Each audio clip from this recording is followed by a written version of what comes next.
नमस्कार, आप देख रहे हैं हिमस्टार। आपका बहुत बहुत स्वागत है। हिमस्टार हिमाचल प्रदेश का आपका अपना चैनल। आइए शुरू करते हैं हिमाचल से जुड़ी कुछ मुख्य खबरें।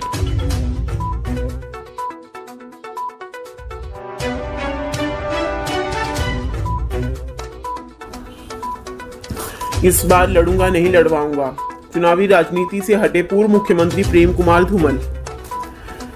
विधानसभा चुनाव के लिए भारतीय जनता पार्टी के प्रत्याशी तय होने से पहले एक बड़ा राजनीतिक घटनाक्रम सामने आया है। 2 बार के मुख्यमंत्री और पिछले बार सुजानपुर से चुनाव लड़े भाजपा नेता प्रेम कुमार धूमल ने चुनावी राजनीति को अलविदा कह दिया है। वह इस बार खुद विधानसभा चुनाव नहीं लड़ेंगे। हालांकि सुजानपुर चुनाव क्षेत्र में वह पिछले 5 साल से सक्रिय थे।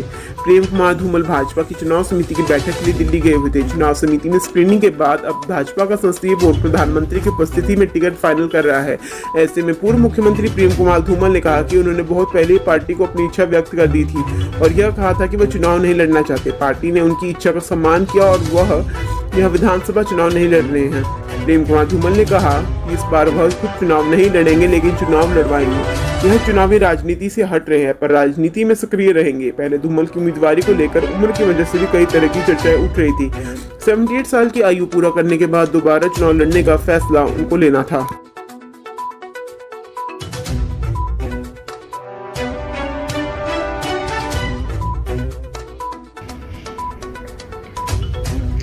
सीएम जयराम ने अपनी माता कुलदेवता और कुलदेवी का लिया आशीर्वाद। मुख्यमंत्री जयराम ठाकुर ने अपने पैतृक निवास तांदी पहुंचकर अपनी माता का आशीर्वाद लिया। अपनी कुलदेवी माता सिद्ध जोगणी भैरड़ी माता के तांदी स्थित मंदिर में दर्शन किया और उसके बाद कुलदेवता गांव शिवकारी स्थित देव मतलोड़ महाराज के दर्शन किए।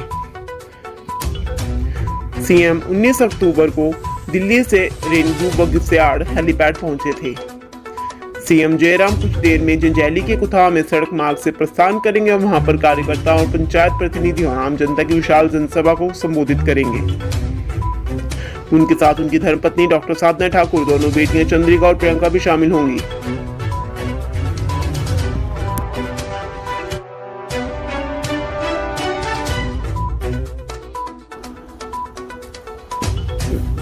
हिमाचल में भाजपा ने 62 विधानसभा सीटों पर प्रत्याशियों की सूची जारी कर दी। भाजपा के राष्ट्रीय महासचिव एवं मुख्यालय प्रभारी अरुण सिंह ने बुधवार सुबह उम्मीदवारों की सूची जारी की। इस बार भाजपा ने 11 सिटिंग विधायकों का टिकट कटा है, जबकि 1 सिटिंग मंत्री के विधानसभा क्षेत्र बदले हैं। इसके साथ मंडी जिला की धर्मपुर विधानसभा क्षेत्र से सरकार में मंत्री महेंद्र सिंह को टिकट न देकर उनके बेटे रजत ठाकुर को उम्मीदवार बनाया गया है।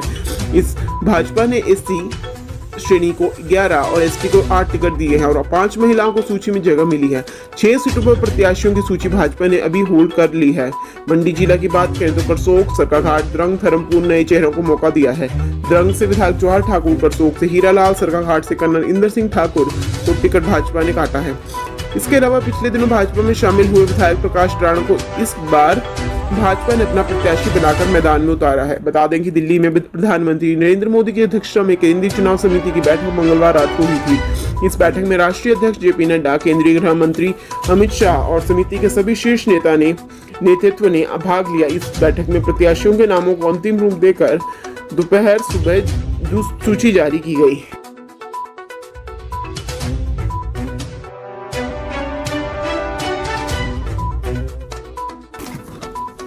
भाजपा की 6 सीटों पर फंस गया पेच, माथापच्ची के बाद नहीं किया ऐलान। हिमाचल प्रदेश विधानसभा चुनाव के लिए भाजपा ने टिकट बांट दिए हैं, लेकिन बगावत शुरू हो गई है। 6 सीटों पर पेंच फंस गया है, जिसमें से शिमला जिले की रामपुर, हमीरपुर की बड़सर, कांगड़ा जिला की देहरा और ज्वालामुखी, ऊना से हरोली तथा कुल्लू सदर की सीट शामिल है। इन 6 सीटों पर प्रत्याशियों की घोषणा नहीं हो पाई है। सभी सीटों को सिंगल पैनल में रखा गया था, लेकिन रात को संसदीय बोर्ड में चर्चा के बाद इसे रोक दिया गया।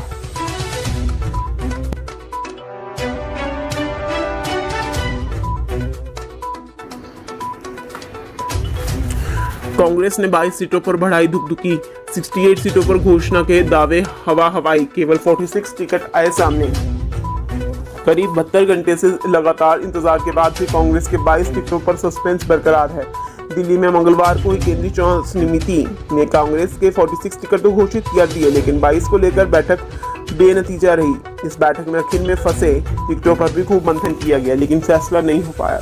दरअसल कांग्रेस में जिन सीटों पर विवाद है वहां फैसला लेना पार्टी हाईकमान के लिए मुश्किल हो रहा है। विद्रोह की भनक को देखते हुए पार्टी आखिरी घड़ी में इन सीटों पर बार बार विचार कर रही है। खासतौर पर युवाओं और महिलाओं को लेकर पेंच फंस रहा है। युवा कांग्रेस के 3 बड़े पदाधिकारी इस पर टिकट की दौड़ में थे, जिन्हें केंद्रीय चुनाव समिति ने आयोग करार देते हुए दौड़ से बाहर कर दिया। इसके बाद युवा पदाधिकारियों ने अपना रोष दिखाया और यह बात भारत जोड़ो यात्रा पर निकले राष्ट्रीय उपाध्यक्ष तक पहुंच चुकी है। इससे पहले उपाध्यक्ष राहुल गांधी ने राजस्थान के चिंतन शिविर में महिलाओं और युवाओं को आगे लाने की बात की थी, लेकिन इस चिंतन शिविर की सभी सिफारिशों को दरकिनार करते हुए टिकट तय हुए हैं। यही वजह है जो इस अंतिम क्षणों में कांग्रेस को टिकट बांटने में मुश्किल से जूझना पड़ रहा है। कांग्रेस की जिन 46 सीटों पर किसी तरह का विवाद नहीं है उन्हें घोषित कर दिया गया है, जबकि शेष बची 22 सीटों में 13 पर जबरदस्त आक्रोश देखने को मिल रहा है।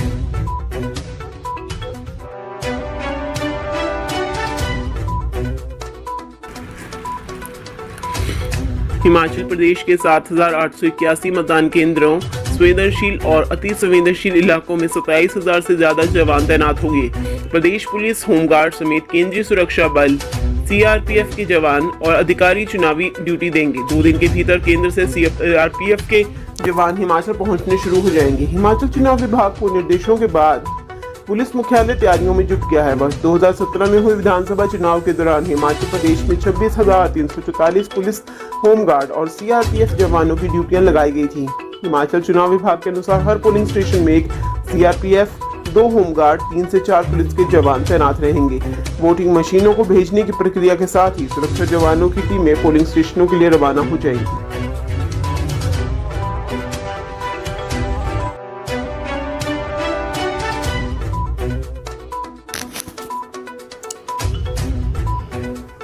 चुनावों से पहले शराब की बाढ़, पंजाब उत्तराखंड की मदद से सीमावर्ती इलाकों में विभाग की दबिश।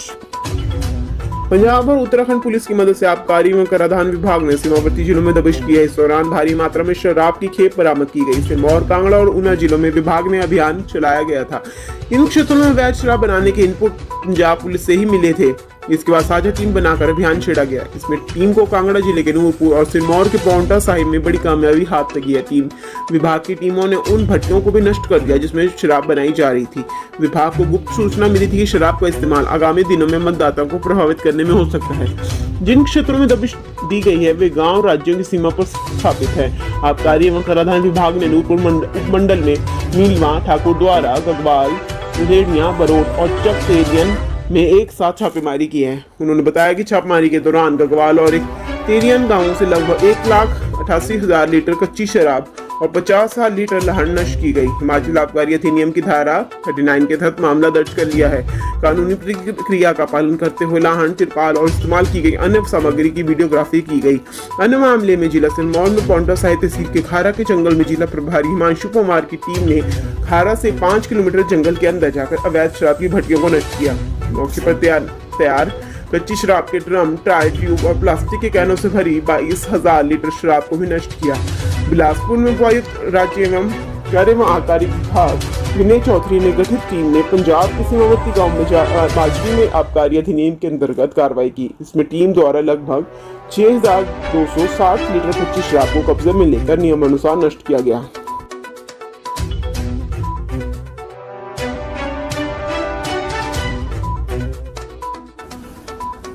उपभोक्ता के पैसे वापस करे बिजली बोर्ड, ऊना में अदालत के आदेश। पोल बदलने के लिए वसूली थी ज्यादा रकम।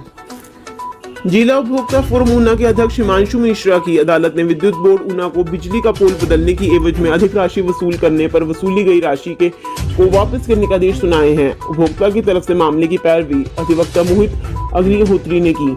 मोहित अग्निहोत्री ने बताया कि शिकायतकर्ता प्रवीण कुमार निवासी गांव खड्ड ने विद्युत बोर्ड के पास वर्ष 2016 में बिजली के एक पोल को शिफ्ट करने की गुहार लगाई थी, क्योंकि विद्युत तारें उनके घर के ऊपर से गुजरती थी, जिससे उनकी संपत्ति को नुकसान पहुंच सकता था।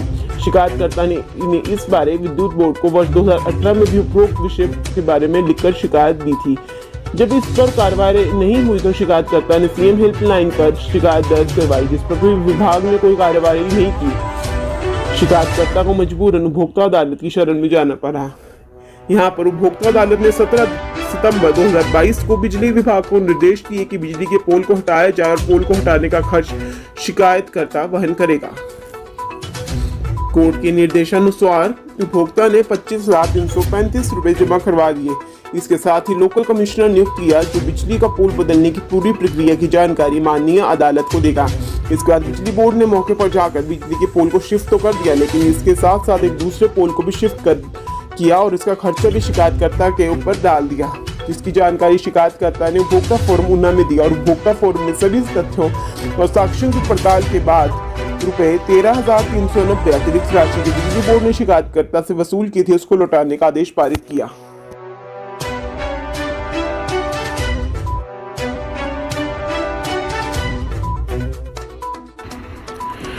कालाम के 2 फार्मा उद्योग सील दवाइयों के सैंपल फेल होने पर बाजार से वापस मंगवाया सारा स्टॉक। जिला सिरमौर के औद्योगिक क्षेत्र कालाम में 2 फार्मा उद्योगों के सैंपल फेल होने से विभाग ने दोनों ही उद्योगों को मार्केट में उपलब्ध स्टॉक को वापस मंगवा लिया है। यही नहीं, विभाग इस बात की भी छानबीन कर रहा है कि आखिरकार संबंधित उद्योगों में निर्मित की जा रही दवाइयां सब स्टैंडर्ड की तो नहीं है। जानकारी के मुताबिक बीते दिनों पीजीआई में बेहोशी के इंजेक्शन से 5 लोगों की मौत के मामले में हड़कंप मच गया था। संबंधित इंजेक्शन कालाम में निर्मित किया गया था।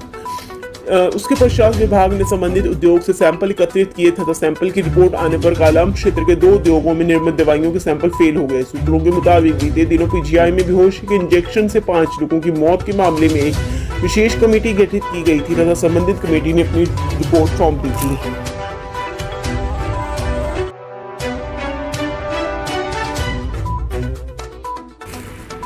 ज्वेलरी शोरूम से दिन दिहाड़े सोने की चूड़ियां चोरी, सीसीटीवी में कैद हुए आरोपी। पुलिस थाना कांगड़ा के अंतर्गत एक ज्वेलरी शोरूम से चूड़ियां चोरी होने का मामला सामने आया है। शोरूम के मैनेजर ने पुलिस को दी शिकायत में बताया कि देर शाम को जब उन्होंने शोरूम को बंद करने के लिए बाद स्टॉक की जांच की तो उसमें चूड़ियों का एक सेट कम था। जब उन्होंने सीसीटीवी कैमरा फुटेज को चेक किया तो एक महिला अपने रुमाल में कुछ छुपाते हुए दिखी। जब उन्होंने दोबारा से सीसीटीवी फुटेज को देखा तो पाया कि उस महिला ने चूड़ियां रुमाल में छुपाकर साथ बैठी दूसरी महिलाओं को पकड़ा दी। ये ग्रुप 4 लोगों का था, जिसमें 3 महिलाएं व 1 पुरुष था। ये लोग दोपहर करीब 1:40 से 2 बजे के बीच शोरूम में आए थे और बिना कुछ खरीदे चले गए। डीएसपी कांगड़ा मदन दिमाग ने कहा कि उक्त महिलाओं व पुरुष ने शोरूम से 2 चूड़ियों की चोरी की है। इस संदर्भ में स्थानीय पुलिस द्वारा ज्ञात लोगों के खिलाफ मामला दर्ज कर आगामी कार्रवाई अमल में लाई जा रही है। कांगड़ा पुलिस ने जेवरात चुराने वाले 4 लोगों की सीसीटीवी फुटेज जारी कर जनता से अपील की है कि ये लोग कहीं भी मिले या नजर आए तो तुरंत कांगड़ा पुलिस को सूचित करें। हिमाचल की हर खबर पाने के लिए हिंद स्टार से जुड़ें।